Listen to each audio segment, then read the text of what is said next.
Hi guys, today is Tuesday, September 19, around 3:35 p.m. Late afternoon, 2023.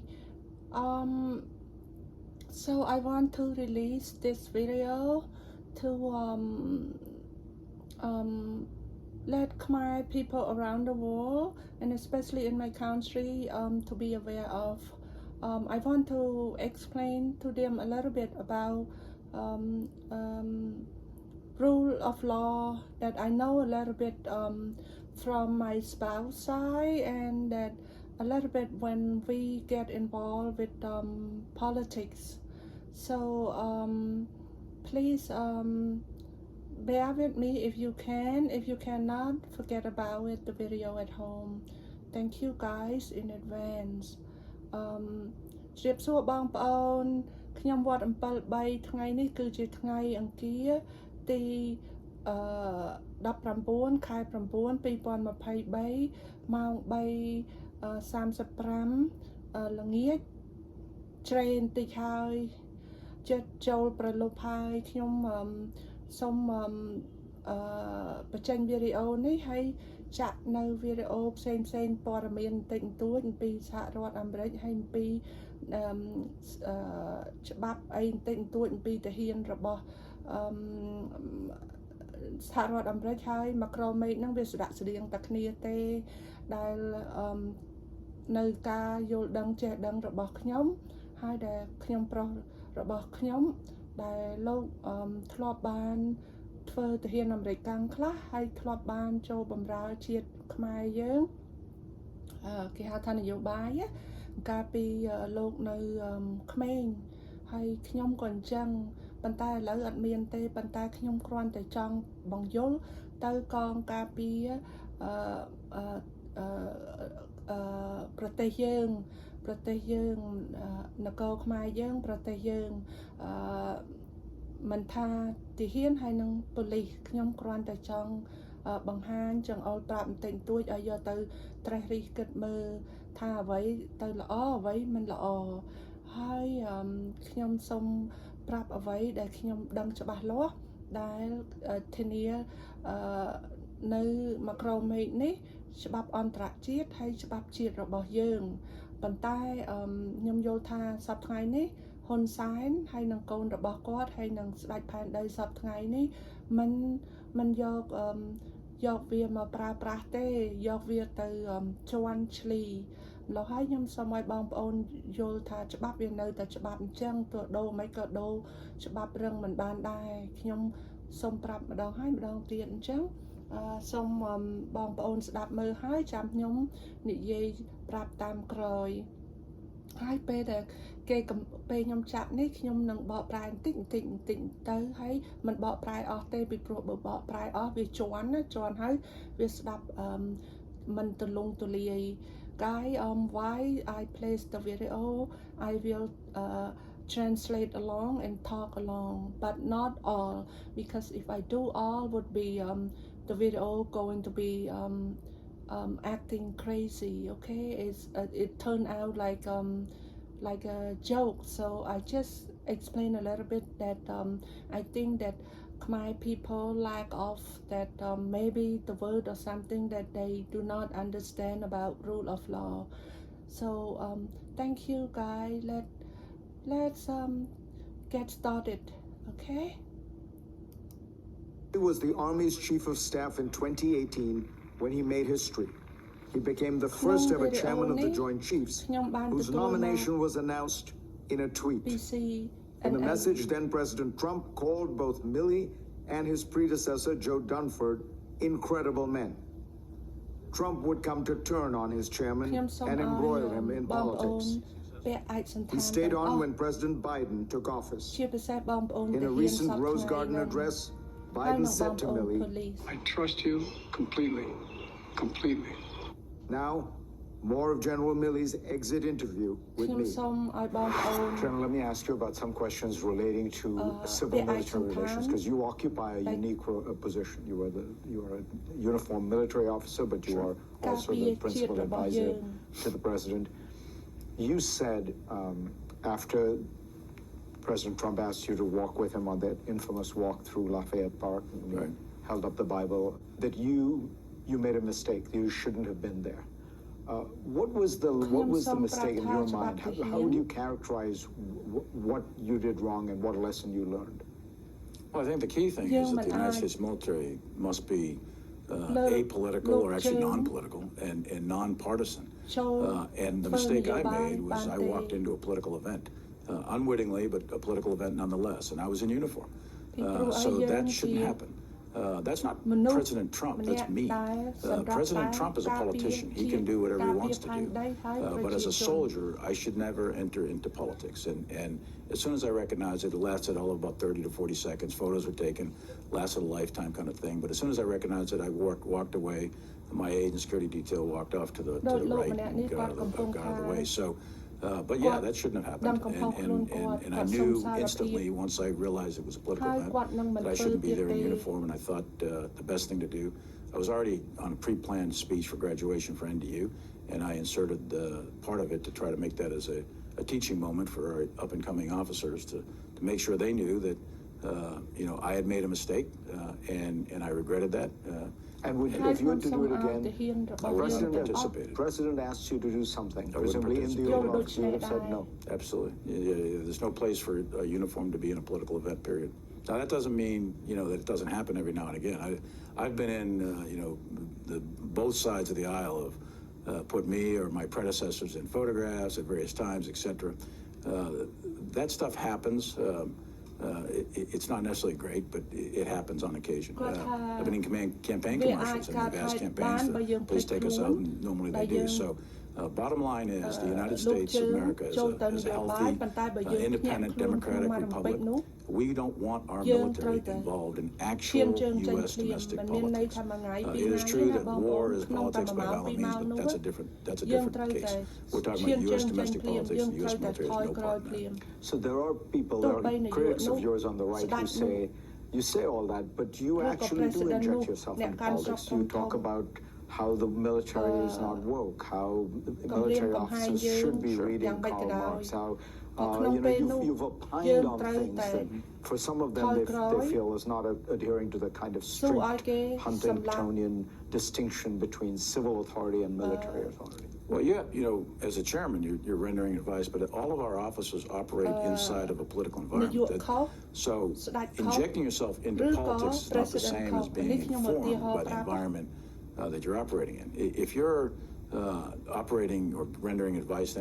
any civilian authorities, you do have to be informed and have an understanding of the terrain that you're operating in. So blissful ignorance isn't one of those courses of action. You need to be informed of the society that you defend and the environment in which you're operating. So broad education, I think, is critical to any professional officer. Is the U.S. military too woke? No, not at all. I'm not even sure what that word truly means, but I would tell you that the military I see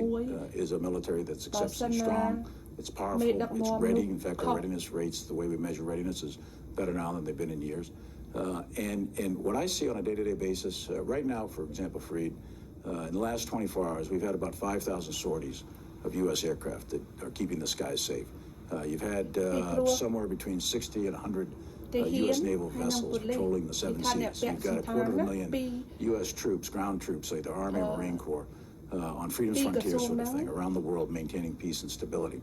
This is a military that's dedicated to maintaining our readiness, our capabilities, our lethality, and the thing that we also need to focus on is the modernization for the future character of war that I see fundamentally changing. But this military is a lot of things, but woke it's not. So I take exception to that. I think that people say those things for reasons that are their own reasons, but it's not true, it's not accurate. And it's not to say, by the way, that there's not some things out there that could be fit into that category, but I don't think it certainly is. It's not a broad brush description of the U.S. military as it exists today. And finally, are you going to write a memoir?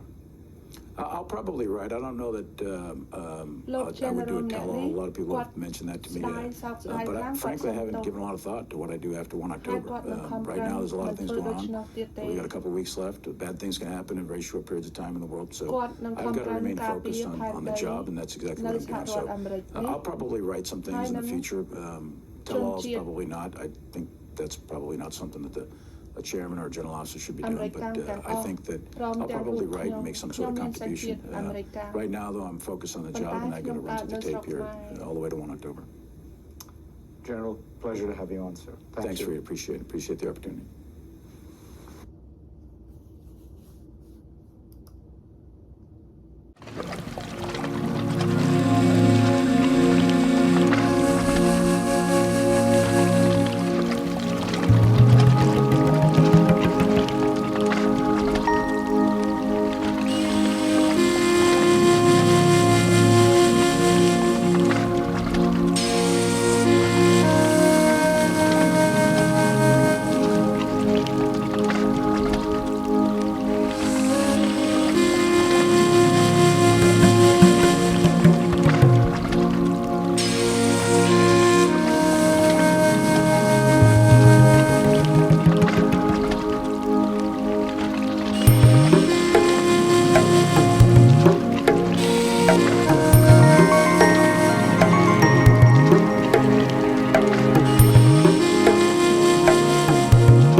ខ្ញុំសូមប្រាប់ថាតាំងពីដំបូងបើគាត់យល់ព្រមហើយនឹងឪពុកគាត់ហៅថាហ៊ុនសែនអត្រដកអត់សាសនានោះយល់ព្រមនឹងអន្តរជាតិលោកមហាសេរីគេហៅថា the free world the western ដូចជាសហរដ្ឋអាមេរិកអីអញ្ចឹងទៅខ្ញុំឧទាហរណ៍សហរដ្ឋអាមេរិកប្រទេសអង់គ្លេសប្រទេសជប៉ុនប្រទេសឲ្យគេថាលោកមហាអំណាចលោកសេរី the west បើគាត់យល់ព្រមជាមួយនឹងគេអត់មានយល់ព្រមអីច្រើនទេបងប្អូនគ្រាន់ឲ្យតែមានការបោះឆ្នោតត្រឹមត្រូវមានគណៈបកពីរធំមានសម្លេងប្រហាក់ប្រហែលគ្នាឈររត់ប្រណាំងប្រជែងជាមួយគ្នាហើយគោរពនៅសិទ្ធិមនុស្សមានន័យថាសិទ្ធិសេរីភាពfreedom of speech មានន័យថាការនិយាយស្ដីហូបចុកហោះហើរដើរអង្គុយបានតាមចិត្ត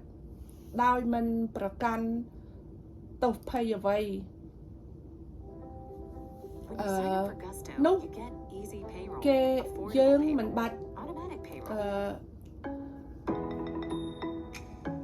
ខំប្រឹង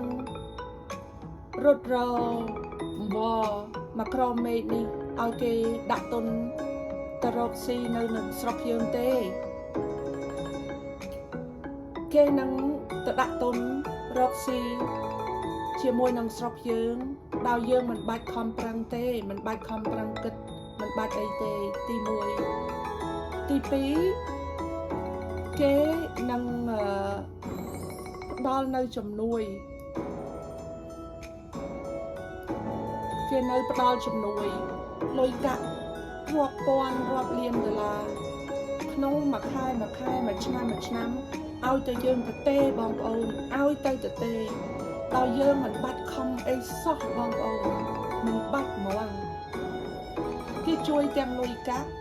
គេជួយទាំងអង្គការមនុស្សធម៌ផ្សេងគេជួយទាំងអស់បងប្អូនគ្មានអីថាគេមិនជួយទេហើយគេជួយ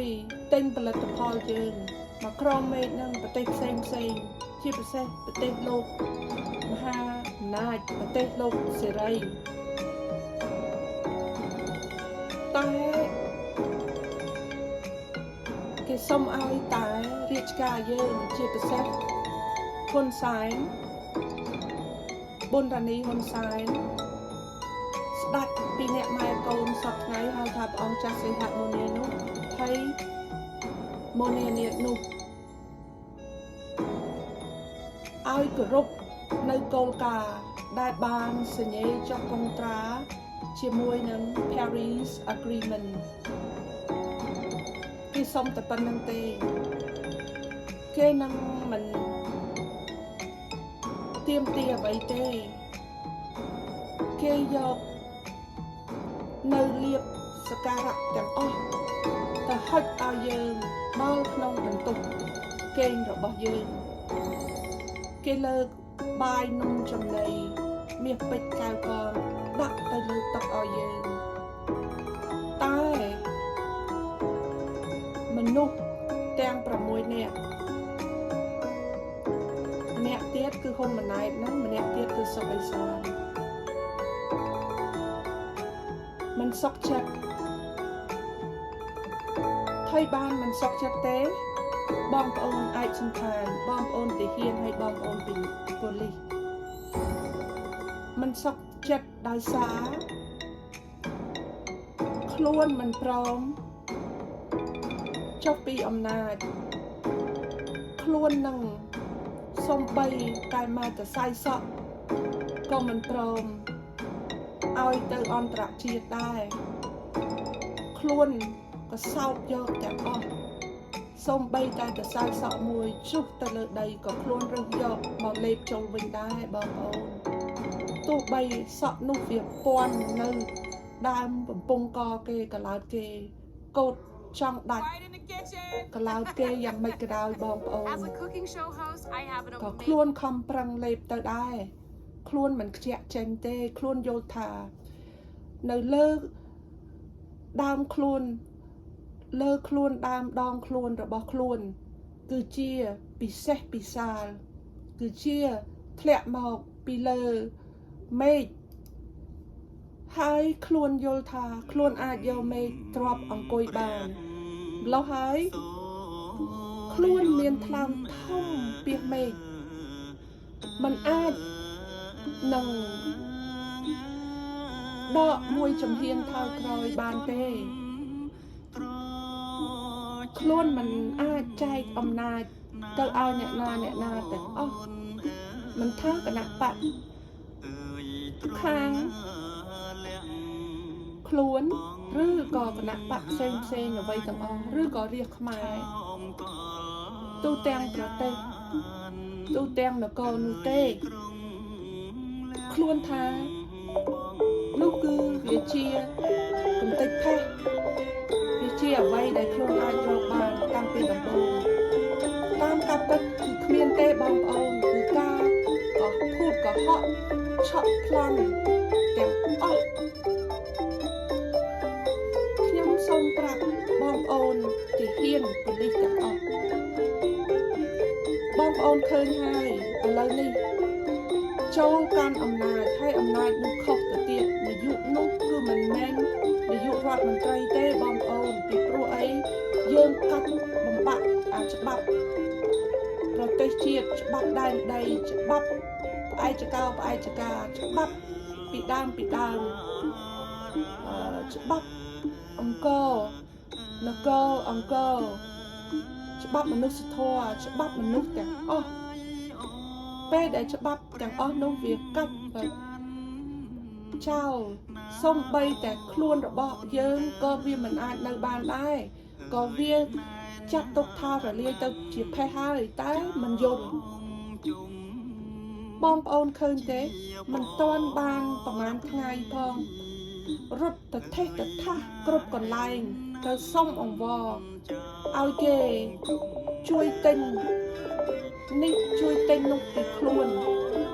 ពីប្រទេសខ្លួនជួយទិញនេះជួយទិញនោះជួយដល់ខ្លួនគេបើគេជួយទាំងទាស់ចិត្តគេជួយបានគេជួយបន្តិចបន្តួចណាស់បងប្អូនប្រទេសទូចខ្ញុំសូមប្រាប់ហើយប្រាប់ទៀតมันអាចជួយបានច្រើនទេពីព្រោះប្រទេសទូចទាំងអស់នោះគេក៏ពឹងពាក់លោកសេរីដែរលោកមហាអំណាចដែរគេក៏ពឹងពាក់លោក The Free World ដែរបងប្អូន The West ដែរបងប្អូនប៉ុន្តែគ្រាន់តែគេមិននិយាយប្រាប់យើងផ្លូវទូតគេមិននិយាយប្រាប់យើងគេទុកមើលយើងគេទុកយកជើងធូបស្កល់នឹងផ្នែកគេបើកមើលយើងតើយើងឆ្លាតឬក៏រងងខ្ញុំឆ្លើយថាយើងគឺជាងោះហ្មងបងប្អូនទាំងស្ដាច់ពីអ្នកម៉ែកូនហ្នឹងទាំងក្រុមគ្រួសាររបស់ហ៊ុនម៉ាណែតហ្នឹងគឺជាមនុស្សកំតិចថេះហ្មងបងប្អូនសពថ្ងៃហ្នឹងអ្វីដែលបានមកស្រួលមិនព្រមទេដោយសារតែអំណាចដោយសារគ្រាន់តែចង់បានឈ្មោះថានាយករដ្ឋមន្ត្រីហើយចង់បានលោកលុនសញ្ញេនេះសញ្ញេនោះសម្លាប់ចាប់គេដាក់គុកដាក់ច្រវាក់សម្លាប់គេទៅផិតសហ័យស្មន់ជាមួយប្រពន្ធកូនគេហើយបើគេហ៊ានតវ៉ាត្រូវសម្លាប់គេចោលតាំងប្តីតាំងប្រពន្ធម្ល៉េះហើយមិនចង់ឃ្លាតអាពីអំណាចអស់នោះហើយមិនយល់ថាអ្វីថាខុសទេម្ល៉េះហើយប្រាប់បងប្អូនទៅហ៊ានប៉ូលីសទាំងអស់ដោយនៅអកំបាំងខ្មៅងងឹតមួយដែលនៅកប់គេហៅថាអំបែងអណ្ដែតប៉ុន្តែអំបែងនេះវានឹងចិត្តហើយក៏វាបានលិចទៅវិញអស់ខ្លះហើយបងប្អូនវាមិនអណ្ដែតវិញមកវិញទៀតទេដូចខ្ញុំប្រាប់ហើយក្តាប់ទៀតខ្ញុំហើយនឹងបងប្អូនខ្មែររាជរបស់យើងទូទាំងនគរប្រជាជនរបស់យើងទូទាំងនគរនឹងកោះកកាយពីបាតសមុទ្រមហាសមុទ្រមហាខ្សាច់យកឃ្លោកនោះមកបិទនឹងមាសសុទ្ធរបស់យើងឲ្យអណ្ដែតឡើងម្ដងនេះតទៅរៀងរហូតដល់កូនដល់ចៅដល់ជាលួចរបស់យើងខ្ញុំសូមប្រាប់បងប្អូនទាហានថាច្បាប់វាមានខ្ញុំសូមប្រាប់ថាច្បាប់ទាហានពេលដែលសញ្ញេចុះកុងត្រាជាមួយ Paris Agreement ពេលដែលចំនួនតែបកូណានរោត្តមសីហនុពេលនោះលោកនៅជាព្រះអង្គម្ចាស់ពីព្រោះអីលោកដាក់រាជខ្លួនលោកដល់ចេញបិទទ្វារសម្លាប់ពេលដែលគេហៅចលនាតស៊ូ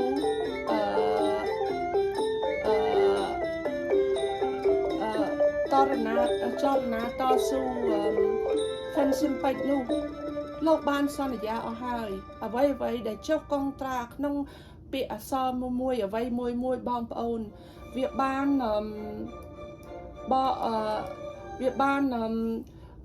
បកស្រាយទៅជា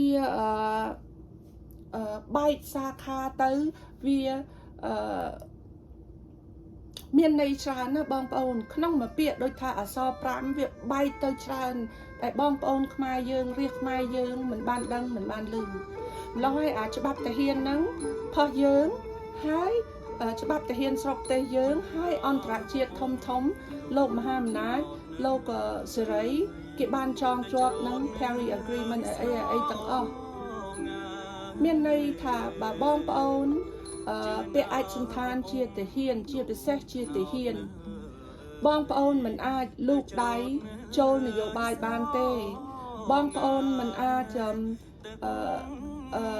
ធ្វើនយោបាយតែប្រទេសតែផ្ដាស់បានទេតែលោកហ៊ុនសែន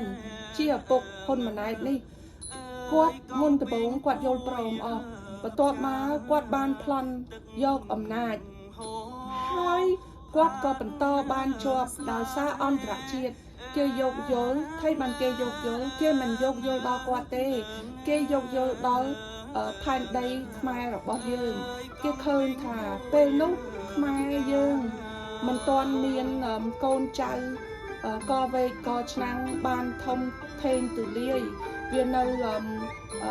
ចំនួនតិចគេទុកឲ្យយើងកសាងឲ្យយើងបង្កើតកូនបង្កើតចៅមកដើម្បីឲ្យយើងអាចចេះដឹងតវ៉ាគេក៏បិទភ្នែកហើយគេចង់ឲ្យស្រុកយើងរស់រានមានជីវិតដូចស្រុកផ្សេងតទៅទៀតហើយអាច្បាប់អន្តរជាតិទាំងអស់នោះវាមិនងាយធ្វើទេបងប្អូនតម្រាំតែវាធ្វើបានអស់រាប់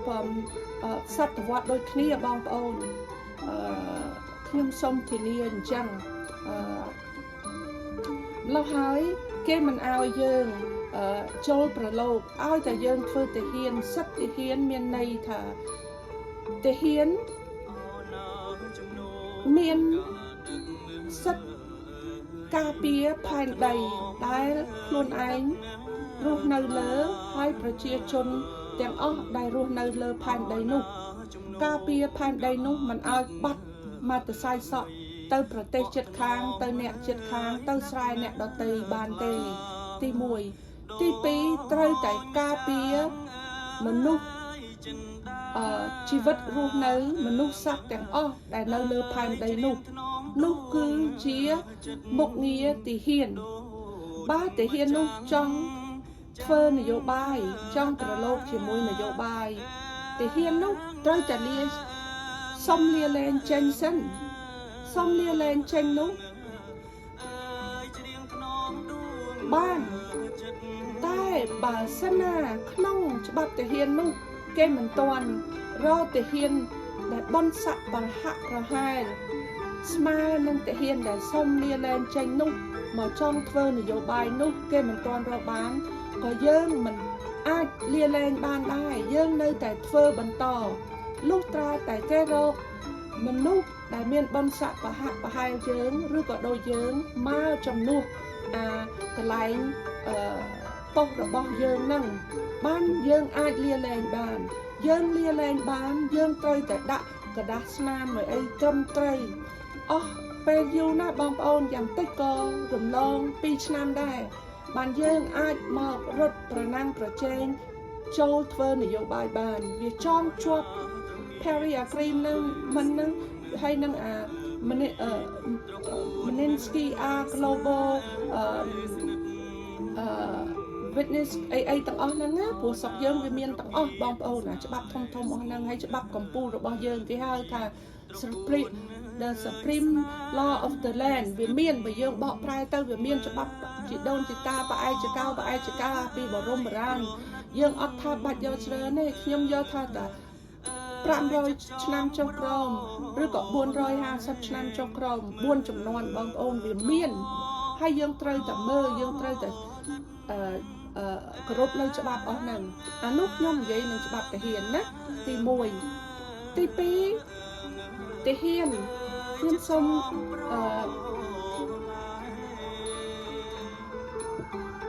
ប្រាប់បងប្អូនទាហានទាំងអស់ថា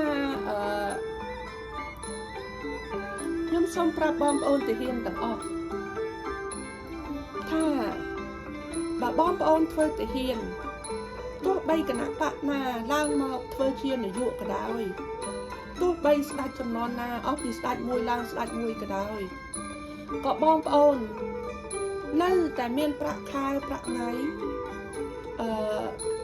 ទទួលទានដោយតែបងប្អូនសពថ្ងៃអញ្ចឹង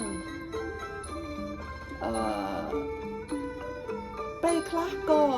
រាជការថ្មីឡើងមកបើគេដូរច្បាប់រឹងច្បាប់អីទៅច្បាប់តាមច្បាប់អន្តរជាតិគេដាក់បញ្ចូលទៅស្រួលមិនស្រួលប្រាក់ខែរបស់យើងដែលបានទទួលសពថ្ងៃហ្នឹងវាអាចឡើងលើនឹងក៏មានទី1ទី2បើចង់ជាប់នៅមហាអំណាចអីទាំងអស់ ខ្ញុំយល់ថាយើងមានតែហ៊ុនសែនហើយនឹងស្ដេចកំហុសពីអ្នកម៉ែកូននោះមិនព្រមប្រាប់បងប្អូនហើយហ៊ុនម៉ាណែតអីមិនព្រមប្រាប់ហើយប៊ុនរ៉ានីនាងសហាយស្មន់ជាមួយពោះថ្លានៅកុំអាស័យនោះមិនប្រាប់បងប្អូនគេមានឲ្យនៅការហូបចុកការបំណត់បំរុងដល់បងប្អូនទាហានហើយក្រុមគ្រួសារទៀតបងប្អូនតាំងកូនតាំងចៅទៀតណាអានឹងទី2ទី3គេមានរកចម្រោកឲ្យបងប្អូននៅដូចមានន័យថាផ្ទះសម្បែងណាបងប្អូនបើមិនឲ្យបងប្អូនជាកម្មសិទ្ធិផ្ទាល់ខ្លួនម្នាក់ទេឬក៏ឲ្យបងប្អូននៅអស់មួយជីវិតមិនថាបងប្អូនឬក៏កូនចៅបងប្អូនហើយមានកន្លែងខ្លះបើយើងទៅជាទាហានល្អប្រឡងចូលខំប្រឹងប្រែងកូនចៅរបស់យើងបានមានផ្ដល់នៅអ្វីក្នុងការរៀនសូត្រក្នុងការហូបចុកក្នុងអ្វីទាំងអស់បងប្អូនប៉ុន្តែគ្រាន់តែវាមិនបានច្រើនកូនចៅវាបានបន្តិចបន្តួចជារៀងរាល់ខែជារៀងរាល់ឆ្នាំបើមិនខែក៏មួយឆ្នាំម្ដងពីរដងដែរបងប្អូនជឿខ្ញុំចោះខ្ញុំមិនខ្ញុំពិតប្រកបណាស់ជឿខ្ញុំចោះហើយនឹងទាហានគេអត់ដកបំសាក់អត់អីទេបើយើងជាទាហានធម្មតាណាពេលដែលរាជការថ្មីចូលមកគេដូរផ្លាស់ប្ដូរតែមេធំខ្លះក៏គេមិនផ្លាស់ប្ដូរបងប្អូនគេផ្លាស់តែមេធំណាគេយល់ឃើញថាគេមិនត្រូវការហើយក៏គេអត់ដកចេញពីរាជការពីក្របខ័ណ្ឌទាហាននោះដែរគេទុកឲ្យនៅធ្វើជាមួយគណៈបកដែលខ្លួនគ្រប់គ្រងហ្នឹងគេទុកនៅហ្នឹងអញ្ចឹងប្រាក់ខែប្រាក់ថ្ងៃនៅតែបានទទួលដូចគ្នាតែមេធំនោះដែលគេមិនយកមកឲ្យបម្រើចិត្តខ្លួនគេมันអាចសញ្ញាมันអាចសម្រេចកិច្ចការអីបានទេរាជការថ្មីឬក៏នាយកថ្មីឬគឺស្ដេចផែនដីអីចឹងណាបងប្អូនគេទុកឲ្យមានការបោះឆ្នោតប្រណាំងប្រជែងម្ដងទៀតបើគណៈបកខាងទាហាននោះចូលចិត្តពេញចិត្តបោះឆ្នោតឲ្យអីចឹងលាក់ឡើងថ្មីមកឧបមាថាគណៈបកផ្សេងខ្លួនគណៈបកខាងហ៊ុនម៉ាណែតនឹងឈ្នះអាណត្តិក្រោយក៏ហ៊ុនម៉ាណែតនឹងចង់ទៅទាហានមួយណាមេធំណាមកឲ្យចិត្តខ្លួន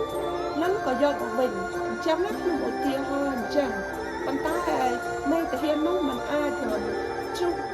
កាយជួបបុណ្យជួបកាយពីលើស្មាលើអីទេអត់ទេបងប្អូនប្រាក់ខែនៅតែបានបម្រើជាតិនៅតែបានបម្រើជាតិអញ្ចឹងគ្រាន់ថាគេមិនយកមកឲ្យគិតគូរផ្ទៃក្នុងធំដុំប៉ុន្តែនៅតែក្នុងធ្វើការរាជការអីបុណ្យស័ក្តិនៅតែមានប្រាក់ខែនៅទទួលបានដូចគ្នាហើយបើសិនណាមានច្បាប់រឹងអីប្រឡងប្រាក់ខែបានអីដូចគ្នាអញ្ចឹងបងប្អូនគេដូរតែមេធំប៉ុន្តែមេធំហ្នឹងអត់មានទៅណាអត់មានបណ្ដឹងចេញអីទេបងប្អូនអត់មានទេនៅតែកងការពារជាតិការពារផែនដីហើយការពារមនុស្សជាតិការពារអ្វីឲ្យទៅដកដង្ហើមទាំងអស់នៅលើផែនដីហ្នឹងមនុស្សសត្វលោកយើងទាំងអស់បងប្អូនអាហ្នឹងច្បាប់ទាហានវិន័យទាហានសិទ្ធិរបស់ទាហានគឺគ្មានអ្នកណាប៉ះពាល់នៅអានឹងបានទេតែខ្ញុំឃើញបងប្អូនទាហានសពថ្ងៃខ្ញុំនិយាយតែខ្លះទេណាគឺធ្វើខុសហ៊ុនម៉ាណែតនោះគាត់ធ្វើខុសខ្លាំងណាស់ពុកគាត់អីគាត់លើកគាត់ទៅផ្ដាស់ឲ្យបនស័កគាត់បានតែប្រហែលខែសັບទៅហើយនឹងមកលើកគាត់សញ្ញាឲ្យគាត់ស្ដាច់នោះក៏ឈួតឡប់សញ្ញាតែងតាំងឲ្យគាត់ឡើងធ្វើជានាយកអានោះគឺវាខុសគេហៅថាខុស កំពើសណ្ដានណាបងប្អូនខុសកំពើសណ្ដានហ្មងនាយកសពថ្ងៃហ្នឹងគឺខុសកំពើសណ្ដានគឺខុសវិន័យខុសនឹងច្បាប់ជាតិយើងខុសនឹងច្បាប់អន្តរជាតិខ្លាំងណាស់បងប្អូនខ្ញុំសូមដាស់តឿនដល់បងប្អូនទាហានទាំងអស់កុំឲ្យថាភ័យខ្លាចថាអូបើបងប្អូនមិនបានគាំទ្រនៅ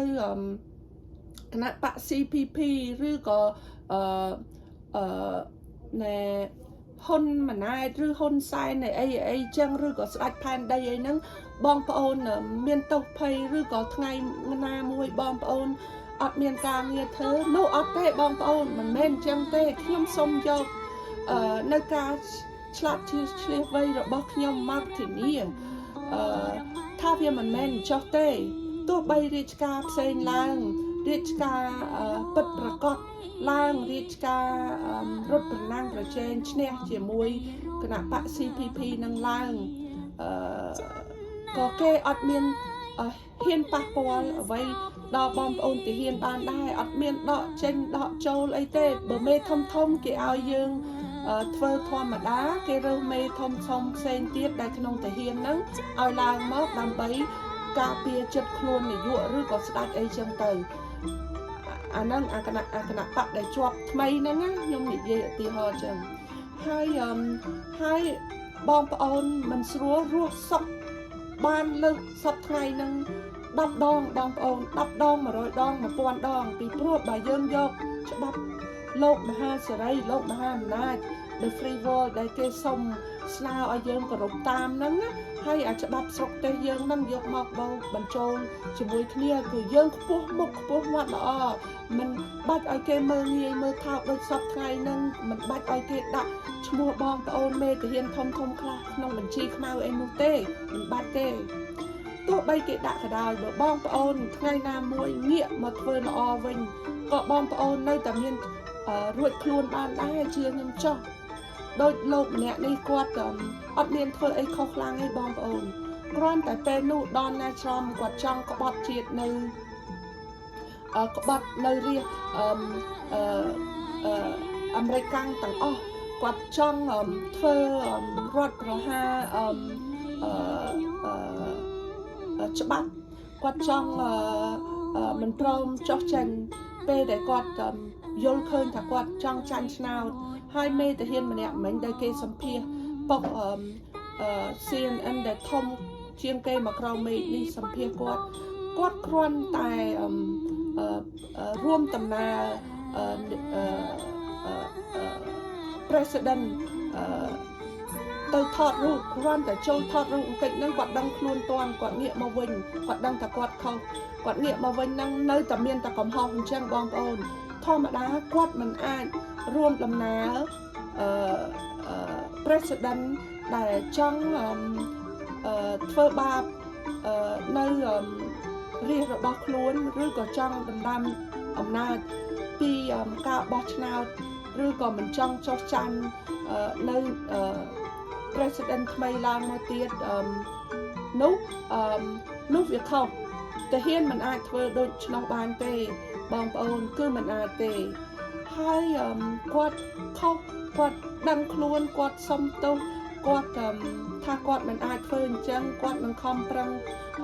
កែខ្លួនគាត់ឲ្យគាត់រីកចម្រើនទៅមុខគាត់ហើយការងារគាត់ឃើញដល់គាត់ចេញមកឆ្លើយសុំទោសសុំអីចឹងទៅណាហើយគាត់នឹងមិនធ្វើអញ្ចឹងទៀតទេគាត់ថាមុខងារគាត់គឺការពារផែនដីសហរដ្ឋអាមេរិកហ្នឹងហើយគឺការពារប្រជាជនសហរដ្ឋអាមេរិកហ្នឹងទាំងអស់គ្នានោះជាមុខងារគាត់គឺពីរហ្នឹងបងប្អូនគឺការពារពីរហ្នឹងអាហ្នឹងខ្ញុំនិយាយប្រាប់ប៉ុណ្ណឹងណាហើយអំពីបងប្អូនប៉ូលីសក៏ដូចគ្នាបងប្អូនប៉ូលីសគឺមានការគឺដូចគ្នាគឺដូចបងប្អូនទាហានអញ្ចឹងវាអត់មានដូរអីខុសគ្នាទេគ្រាន់តែបងប្អូនប៉ូលីសវាមានភារកិច្ចច្រើនជាងបងប្អូនទាហានបន្តិចគ្រាន់ថាបងប្អូនប៉ូលីស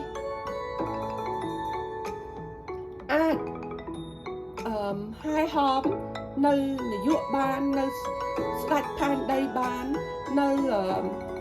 president đây bán tao này tao nung trắng á cho cà phê cho chất anh tình chuột bởi cái thọt rụt cho ấy nút còn mình ấy về đại mình play cả đôi Donald Trump để cái quạt từ thọt rồi ấy quạt căn công ty ấy nó bị play cả hay bom ôn nó bị không chấpให้บองโอนไปเลยยังอันนั้นบานใต้บองโอนไปเลยยังวิเมียนโทรเรียสำคัญเชียงบองโอนจะเห็นไม่บ้านยองทาเมียนโทรเรียสำคัญเมียนโทรเรียใบทมเชียงบองโอนจะเห็น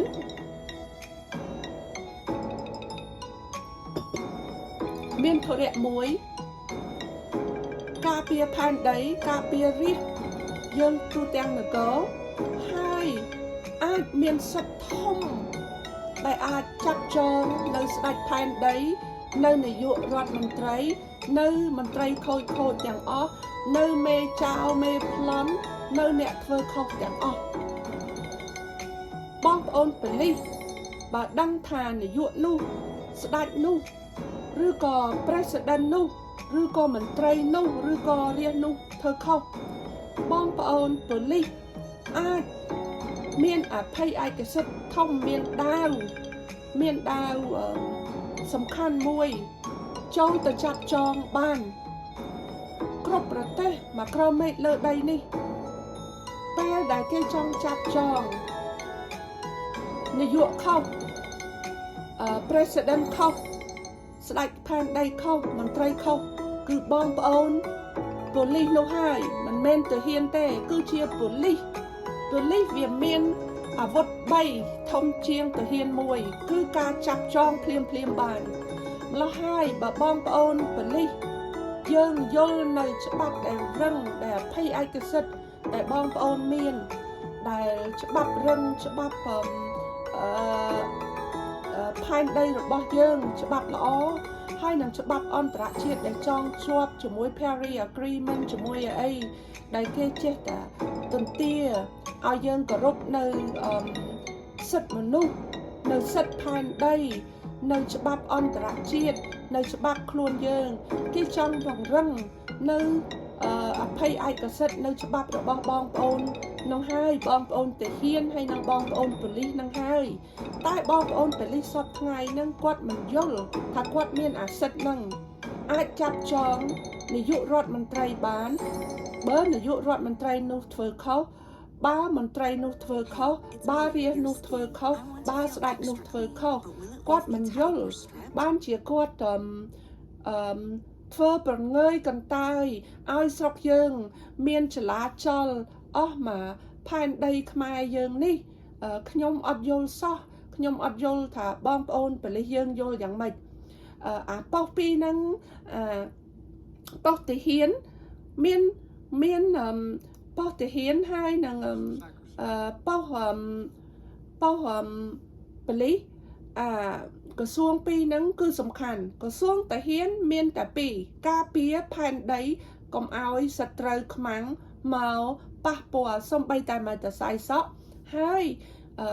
กาเปียในทนเทียดมนุษย์ทนเทียดมนุษย์โลกสัตว์แต่งในเลอภายในแต่ปีนั่งไงบองปอนปันใต้ไปเลยเมียนใบกาเปียต่างหายเมียนเป้ได้ยังเคินถ้าซอกยังมันสัวละไว้มวยเวจองเล็กจอกเตอมวยไปเลยเมียนสัตว์เจนจับมันท่าจนนายบองปอนเมียนสัตว์เจนจับต่างเมียนอภัยไอกษัตริย์เมียนดาวสำคัญปีพวกไปเลยเมียนดาวให้เมียนซอมดาวบัดปีเลยโดยถ้าเมียนดาวเมียนในถ้าขยมที่ห่อเพจจังดาวเมียนในถ้าเพจเปล่าให้ไปยังกาคณีสรอมดาวคือเพจใส่เมียนในถ้าได้ประปนได้ย่อมากรอบดอกพลายดาวดอกสรอมดาวเจนบ้านเฟอร์จีอาวุธยกtừกับสตรูบานแล้วให้ไปได้ยังเรียบกาเกดดาวได้จังบองปอนเมียนในถ้าเมียนตะซอปรำในดังกอลครอมครัวซามวยเวเมียนตะซอต่างปรำนั่งได้ไปยังเรียบกาจมวย ជាប្តីជាប្រពន្ធដែលចាស់ទុំដែលយើងក្រាបក្បាលដល់កន្ទេលហើយចាស់ទុំចេះតែឲ្យពរយើងមានខាន់ស្លាផ្កាដែលធំសំខាន់ជាងគេទាំងអស់មកក្រមេឃហ្នឹងគឺជាផ្កាស្លាបងប្អូនអាស្លាយើងញ៉ាំហ្នឹងណាមានន័យថាវាឲ្យមុខមាត់អីសុភមង្គលទៅដល់ស្រីរបស់យើងហើយឲ្យទៅដល់ក្រុមគ្រួសាររបស់យើងហើយប្រុសមានអាវុធមួយសំខាន់គឺជាដាវហើយដាវនោះដែលស្រោមនោះគឺមានន័យថាកំប៉ុងពីផុសស្រីយើងហ្នឹងយកមកដាក់ចឹងពេលដែលដកទៅយកការពារអ្វីបានទាំងអស់ហើយអាផ្លែដាវហ្នឹងគេឧទាហរណ៍ដូចថា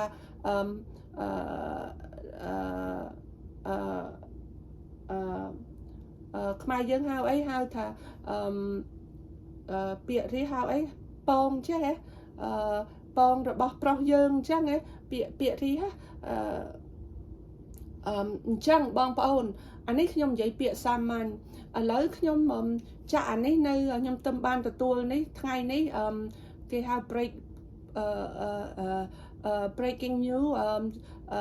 ព័ត៌មានចេញភ្លាមហ្នឹងខ្ញុំទៅបានទទួលថ្ងៃនេះខ្ញុំចាក់ឲ្យមើលថាឲ្យបងប្អូនមានចិត្តចង់ការពារឲ្យមកក្រុមមេឃគេស្រឡាញ់ដល់យើងឲ្យគេជួយគាំទ្រយើងដូចគេជួយគាំទ្រនៅប្រទេសយូក្រែនPresident របស់យូក្រែនអានេះខ្ញុំទៅបានទទួលក្នុងថ្ងៃនេះភ្លាមខ្ញុំចាក់ជូនដល់បងប្អូនទាហានរបស់យើងហើយប៉ូលីសរបស់យើងហើយខ្ញុំមិនបាច់បកប្រែអីទេឲ្យបងតែខ្ញុំបកប្រែវាឡប់ហើយឲ្យបងប្អូនទាហានហើយប៉ូលីសយកទៅមើលថាវាសំខាន់យ៉ាងម៉េចផែនដីទឹកដីហើយទឹកដីរបស់យើងវានៅទូចណាស់ព្រោះអីយើងចិត្តល្អយើងចេះឲ្យគេទៅអស់ហើយបងប្អូនទឹកដីយើងផែនដីស្រុករបស់យើងនគររបស់យើងនៅទូចមែនតើនៅប្រហែលជាពាក់កណ្ដាលstate មួយនៅសហរដ្ឋអាមេរិកហៅថា state California ហ្នឹងវាធំបងប្អូនហើយបើប្រៀបធៀបទៅបើតាមខ្ញុំយល់ឃើញប្រទេសខ្មែរយើងមួយហ្នឹងណាវាប្រហែលជាបានតែត្រឹមពាក់កណ្ដាល California វាអត់បានធំពេញមួយ state California ហ្នឹងផងម្ល៉េះហើយបើបងប្អូនបដ ឲ្យហ៊ុនម៉ាណែតយកប្រទេសយើងកាន់ឆ្ពោះទៅដល់ North Korea យើងថ្ងៃក្រោយយើងគឺអស់ទៅបើសិនណាយើងអស់ហើយយើងយ៉ាប់ជាងប្រទេសលាវអស់នៅវានៅក្រាន់បើប្រទេសយើងវាអស់វាយ៉ាប់ពីព្រោះអីយើងដាក់ទុនទៅខូខិតជាមួយមេចោលជាមួយអ្វីច្រើនពេកលុយដែលគេបានជួយដែលសពថ្ងៃដែលប្រទេសយើងបានមកដល់សពថ្ងៃនេះហើយដែលបងប្អូនតាហ៊ានបានបាយញ៉ាំមកដល់សពថ្ងៃនេះហើយក្រុមគ្រួសារហ៊ុនសែនហើយបងប្អូនខ្មែរយើងមានទាំងអស់នេះដោយសារលុយអន្តរជាតិអីទាំងអស់ហើយដែលសង់ខ្នល់មានភ្លើងមានអីមានទឹកមានអីទាំងអស់គឺលុយអន្តរជាតិទាំងអស់លុយអ្វីផ្សេងទៀតបងប្អូនរកមកបងប្អូននាំគ្នាដាក់ក្នុងកប៉ៅបងប្អូនហើយបញ្ជូនចេញក្រៅស្រុកអាហ្នឹងគេតាមដានរកឃើញអស់ហើយបងប្អូនប៉ុន្តែបើបងប្អូនចេះងាកមកវិញកុំគាំទ្រនៅហ៊ុនម៉ាណែតហើយហ៊ុនសែនហើយស្ដេចពីរនាក់ហ្នឹងបងប្អូននឹងរើបង្រាស់រួចអ្វីក៏បងប្អូនអត់បាត់បង់ដែរជឿខ្ញុំចោះអត់បាត់បង់ប៉ុន្តែបើបងប្អូនលងទៅថ្ងៃក្រោយបើវាលងទៅវាធ្លាក់ទៅវាលើសជាងប្រទេសលាវទៅទៀតហើយបើវាលើសហើយវាចូលទៅអ្វីបងប្អូនមានសពថ្ងៃហ្នឹងគឺអស់ហ្មងគឺអត់សោះទេបងប្អូនជឿខ្ញុំចោះចាំខ្ញុំប្រាប់ថ្ងៃក្រោយទៀតឥឡូវខ្ញុំចាក់អានេះប្រាប់ឲ្យខ្ញុំសូមដាស់តឿនដល់បងប្អូនទាហានហើយបងប្អូនប៉ូលីសឲ្យយកពាក្យខ្ញុំទៅគិតមើលម្ដងហើយម្ដងទៀតថ្ងៃណាខ្ញុំមានពេលខ្ញុំស្រួលខ្លួនពេលដែលហ៊ុនម៉ាណែតមកជំនុំនេះហើយត្រឡប់ទៅវិញខ្ញុំស្រួលខ្លួនខ្ញុំមើលស្ថានភាពមិនស្រួលចាំខ្ញុំតែងខ្លួនឲ្យល្អអីខ្ញុំនឹងរកច្បាប់អីចេញមកខ្ញុំនឹងនិយាយប្រាប់បង្យល់ម្ដងទៀត2ដងទៀត3ដងទៀតប៉ុន្តែឥឡូវខ្ញុំឲ្យមើលអ្វីដែលអាសន្នវាមកដល់នឹងកម្មចន្ទារបស់បងប្អូនទាហានហើយប៉ូលីសហើយបើបងប្អូនមិនខំប្រឹងការពារបងប្អូនសពថ្ងៃទៅកម្ពុជាក្រោមនឹងបាត់ហើយបងប្អូនខ្លាយទៅជាកម្ពុជាក្រោមហើយនឹងធ្ងន់ធ្ងរជាងបងប្អូនកម្ពុជាក្រោម10 20 1000 ដង10 ដង 100 ដង 1000 ដងហើយមិនបានប្រហាក់ប្រហែលប្រទេសឡាវផង ពីព្រោះអីយើងជាពាក់គេច្រើនពេកយើងចេះតែខ្ចីដែលយើងខ្ចីលុយខាងមនុស្សផ្លូវអាក្រក់បងប្អូនផ្លូវអាក្រក់វាយកការយើងច្រើនពេកវានឹងគៀបកកក្រុមគ្រួសារបងប្អូនមួយដែលគ្រប់គ្រងហ៊ុនម៉ាណែតសពថ្ងៃហ្នឹងពីព្រោះអីថ្ងៃក្រោយទៅបើក្នុងស្រុកយើងកន្លែងរកទទួលទានកន្លែង hotel ទទួលទានផ្ទះសម្បែងអីសិតតែផុសគេទាំងអស់ទៅគេមានសិទ្ធមានអំណាចធ្វើអ្វីទាំងអស់ទោះបីផែនដីនោះហៅទៅជាខ្មែរថ្ងៃក្រោយវាលុបម្ដងតិចទៅក៏បាត់គឺបងប្អូនហ្នឹងមុនគេហើយកូនចៅបងប្អូនហ្នឹងអញ្ចឹងបងប្អូនស្ដាប់អានេះតិចទៅខ្ញុំសូមបញ្ចប់កាយ I just want to place this video I just received a breaking news from the UNs and then we end up the video this video about an hour long I'm sorry guys I'm really sorry Certain principles of our international system are sacrosanct. Let me be clear. Certain principles of our international system are sacrosanct. Sovereignty, territorial integrity, human rights. These are the core. Let me be clear. Certain principles of our international system are sacrosanct. Sovereignty, territorial integrity, human rights. These are the core tenets of the UN Charter. The pillars for peaceful relations among nations, without which we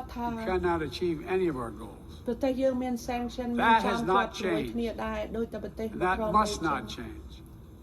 Yet, for the second year in a row, this gathering, dedicated to peaceful resolution of conflicts, is darkened by the shadow of war. An illegal war of conquest, fought without provocation by Russia against its neighbor Ukraine. Like every nation in the world, the United States wants this war to end. No nation wants this war to end more than Ukraine. And we strongly support Ukraine in its efforts to bring about a diplomatic resolution that delivers just and lasting peace. But Russia alone bears responsibility for this war. Russia alone has the power to end this war immediately. And it's Russia alone that stands in the way of peace, because Russia's price for peace is Ukraine's capitulation, Ukraine's territory, and Ukraine's children.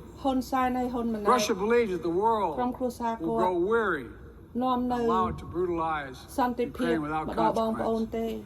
But I ask you this. If we abandon the core principles of the United States to appease an aggressor, can any member state in this body feel confident that they are protected?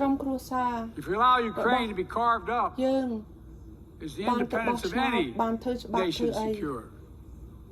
I'd respectfully suggest the answer is no. We have to stand up to this naked aggression today and deter other would-be aggressors tomorrow. That's why the United States, together with our allies and partners around the world, will continue to stand with the brave people of Ukraine as they defend their sovereignty and territorial integrity and their freedom.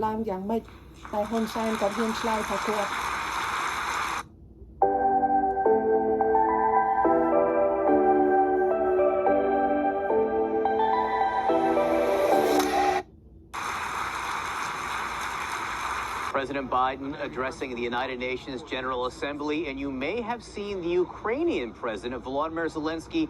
in the hall listening. So poignant. President Biden said we are at an inflection point in world history, and he said what is at stake? Sovereignty,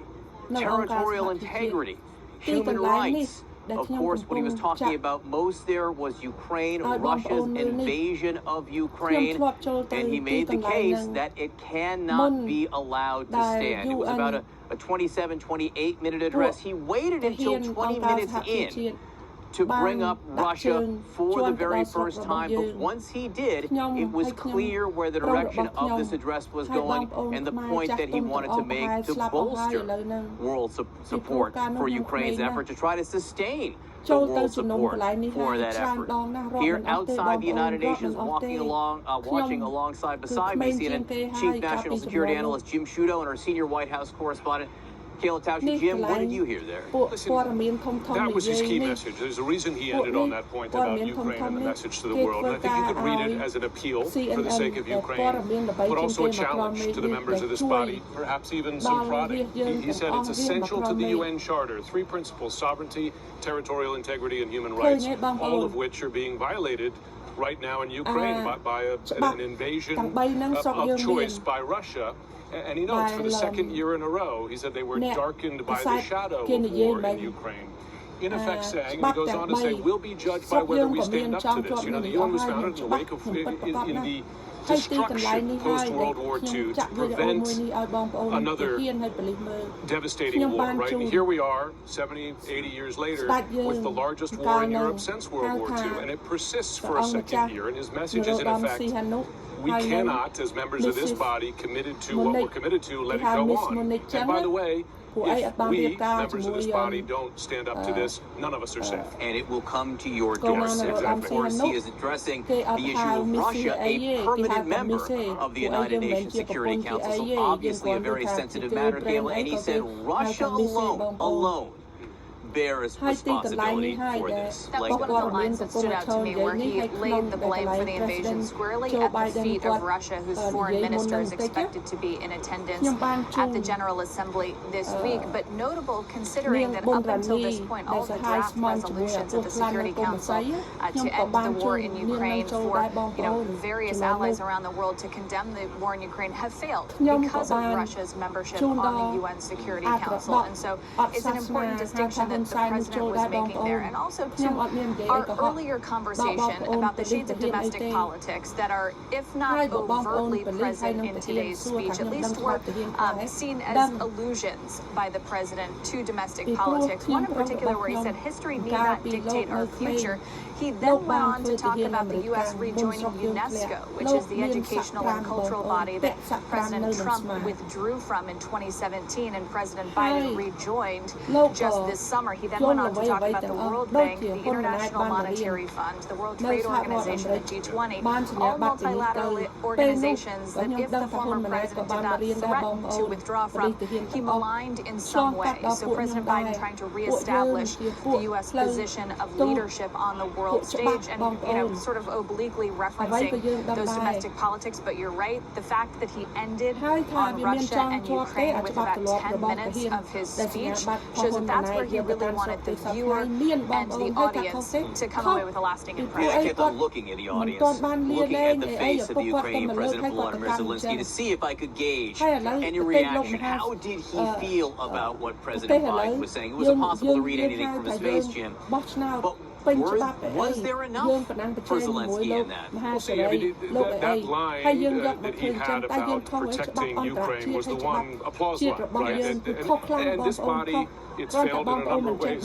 preventing and stopping this war, but the vast majority of members have voted to condemn the war, right? There is some relative unity in that room there against Russia's invasion, but that has not managed the essential task, right, of ending that war. And you watched Zelensky there. He, of course, applauded at the end, but I think we can be fairly certain that his private meetings with U.S. officials continue to be quite pressing. We need more help. Where are those F-16s, right? Yes, we're doing our best in this counteroffensive, but why did you hold us back? Why did you tie our hands on these weapon systems? That's their view of it. So I'm certain in private rooms around here, he's pushing for more and saying this is a crucial time. Kayla, not here today, and we haven't had a chance to address this yet. There are several world leaders who are almost always here who are not. The Prime Minister of the United Kingdom is not here. President of France is not here. Prime Minister of India is not here. And then two leaders who haven't been here for a few years, Vladimir Putin and Xi Jinping. How do you think that hangs over what we're watching? Well, I think that the White House would say that President Biden has very robust, open lines of communication with the UK and France. They speak often, they speak frequently, and to be sure, many of those world leaders were just in India together for the G20. And then, of course, there was the BRICS summit of emerging market nations in South Africa that took place earlier in August. Later this fall, you have APEC, which is an Indo-Pacific focused economic summit that's going to be taking place in San Francisco, and that's really where administration officials are expected expecting President Biden and President Xi of China to possibly meet on the sidelines of that visit in a bilateral format. And then you have COP28, which is the